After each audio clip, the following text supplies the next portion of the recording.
Hola, ¿cómo están? Soy Isel Guerra y les doy la bienvenida a Entrevistas CNN. En esta oportunidad, para hablar de un tema sumamente importante en materia internacional, lo que ha estado ocurriendo en estos últimos 3 años con la guerra entre Rusia y Ucrania, pero específicamente la situación compleja que tienen que atravesar los menores de edad, y todo esto se suma además la orden de detención que pesa contra el presidente de Rusia, Vladimir Putin, por la deportación ilegal o el secuestro incluso de menores de edad precisamente desde Ucrania fuera de la frontera. Y para hablar precisamente también de una iniciativa que está buscando llevar a cabo, vamos a tomar contacto a esta hora con Juan Carlos Cruz, miembro de la Pontificia Comisión para la Protección de Menores. Muchas gracias por acompañarnos en Entrevistas CNN.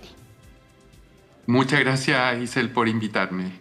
Juan Carlos, si nos puedes contar de qué se trata esta iniciativa, qué pretende y claro, teniendo en cuenta además el contexto de estos menores de edad que han sido secuestrados en medio de este conflicto y que están alejados de sus familias.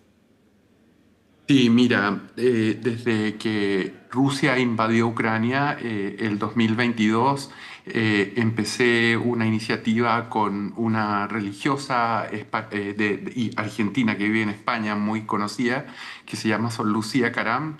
Ella montó toda una organización para armar corredores humanitarios y hemos estado yendo desde el principio de la guerra, traído a España como 4.200 personas y normalmente traemos amputados y niños con cáncer acá.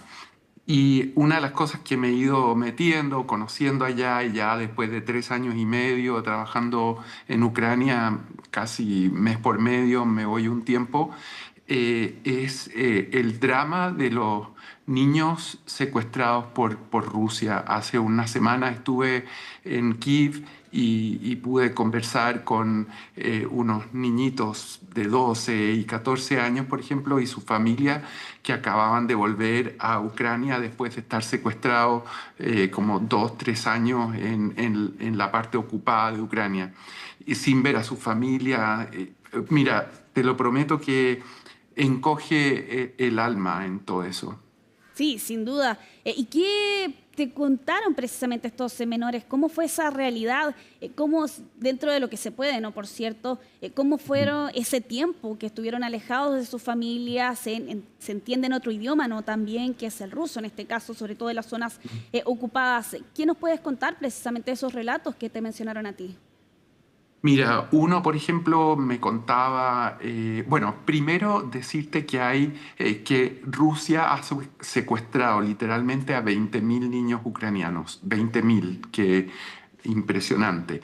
Han vuelto, gracias al trabajo de distintas organizaciones y mundiales, han vuelto solamente 1.000. Quedan 19.000 niños secuestrados por Rusia, de ucranianos en Rusia o en los territorios ocupados por Rusia. Entonces estos niños me decían, por ejemplo, uno de ellos estaba visitando a sus abuelos porque era verano y estaban en la región del Donbass. Y cuando invadió Rusia se quedaron pegados en la casa de los abuelos y los papás estaban en Kiev y no podían volver. Y pasó 3 años allá, volvió hace unos 5 meses. No conocía a una hermana, imagínate. Mira, horroroso lo que cuenta. Y le cambiaron todos los papeles a ruso, obligaron a los abuelos a tomar la nacionalidad rusa. Y lo hicieron porque, claro, si no les quitan todo, les quitan la casa. Y ese niño pudo volver. El otro también estuvo en la zona ocupada 2 años y medio. Y llegan con unos problemas psicológicos que, bueno, ya te imaginas, quedarte separado de tu familia, no ver a tu familia, son niños. Este que tenía 13 años, o sea que cuando pasó todo esto tendría 10. No, o sea, mira, Isel, es una cosa que literalmente te destroza ver el horror que viven estos niños, sus familias Sí. y las infancias robadas. Sí, por cierto, y precisamente dentro de esta iniciativa que tú nos mencionas, Juan Carlos, ¿de qué se trata? ¿Cómo se apoya precisamente a esas eventuales reunificaciones, teniendo en cuenta que, como tú nos señalas, hay 19 niños que aún no pueden regresar precisamente al territorio que en realidad les corresponde, que es Ucrania? Exacto. Mira, la guerra que está haciendo Rusia es absolutamente criminal, no solo para los niños, sino que para todo el pueblo ucraniano. Verdaderamente están siendo martirizados por los invasores y la bestialidad de los rusos. Pero esta vez me reuní, por ejemplo, con gente del Child Protection, o sea, del cuidado de los niños de Ucrania. Hay una oficina dedicada a eso, gente increíblemente dedicada que ayuda a las negociaciones, pero también, más que nada, como son ucranianos, ¿no? Reciben a los niños y están armando centros en toda Ucrania, ya hay 6 o 7, y están armando más con la ayuda de UNICEF, de otras organizaciones, donde reciben a los niños y más o menos como es el tema del abuso, ya en un lado está el psicólogo con el niño, el otro en otra con cámara y para no importunarlo y no retraumatizarlo, los Claro. policías están en otra pieza viendo todo esto para documentar los crímenes de guerra.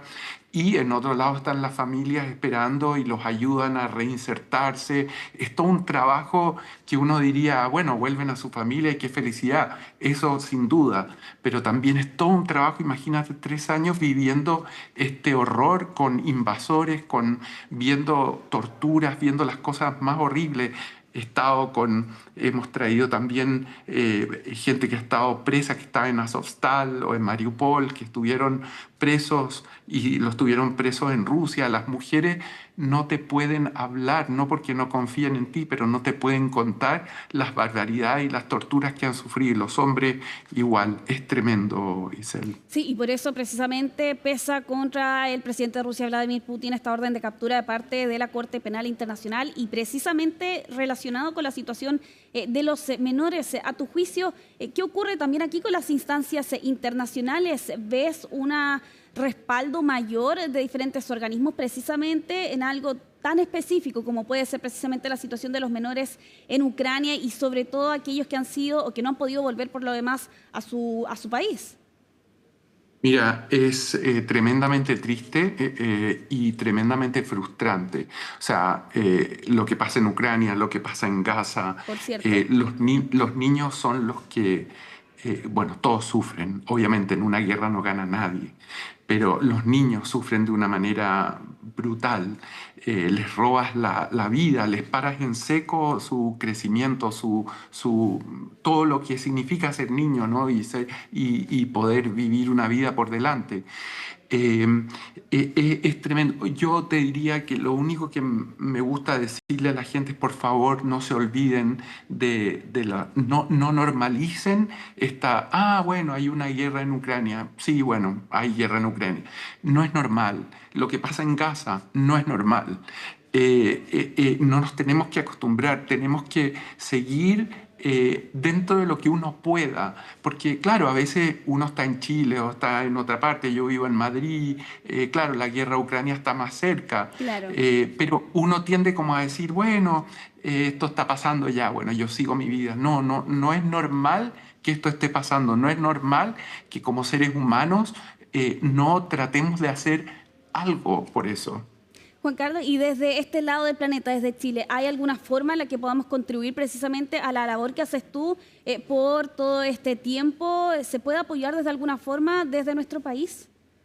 Mira, todavía, bueno, apoyar, el gobierno de España nos ayuda mucho, la Fundación de Sor Lucía Caram es la que organiza todo esto. Yo lo pondré en mis redes sociales porque ahora estoy armando esta otra pata, digamos, de tratar de trabajar más con los niños y lo publicito en mis redes sociales y ahí que los que sigan o los que quieran veremos la forma de poder ayudar. Mucha gente me pregunta, Mm, porque como te decía, Mucha gente lo normaliza, pero mucha gente no lo normaliza Sí, y por están cierto. preocupados y quieren preocuparse de donde estén, hasta del lugar más remoto de Chile, el lugar más remoto del mundo, podemos ayudar de alguna forma. Entonces, cada uno tiene su lugar y sus posibilidades, pero nunca normalizar esta situación ni dejar que estos bullies como Trump, como esta gente que dice querer hacer algo y al final no hacen nada o ven sus conveniencias políticas, nosotros no seamos así. Juan Carlos, ya para ir cerrando este bloque de entrevistas de CNN, no es menor también el rol que has tenido tú precisamente con Ucrania. Si nos pudieras contar brevemente y dentro de tu experiencia, ¿por qué precisamente intentar aportar a este país? ¿Por qué Ucrania? ¿Y cómo ha sido también esta experiencia durante todos estos años? A mí, gracias Isel, mira, yo no soy ningún héroe, yo trato de aportar como yo puedo, o sea, y cada uno, como te decía antes, apoya como puede. Yo tengo las posibilidades, los contactos y todo de hacer estas cosas. El Papa Francisco me apoyaba un montón, ahora el Papa León también, pero cada uno dentro de sus posibilidades. Para mí, la guerra en Ucrania me ha cambiado la vida. Yo nunca pensé, imagínate, sentado trabajando en una multinacional o haciendo lo que hago, iba yo a pensar que iba a haber ido más de 30 veces a un país donde te llueven los misiles, pero uno puede irse, dice él. La gente que Claro. vive allá es una cosa todos los días. Entonces uno va allá o uno incluso oyendo, uno tiene que decirse, bueno, como ser humano, ¿qué puedo hacer yo para preocuparme de la paz, para Sí. preocuparme de los niños, para preocuparme de la gente que está sufriendo?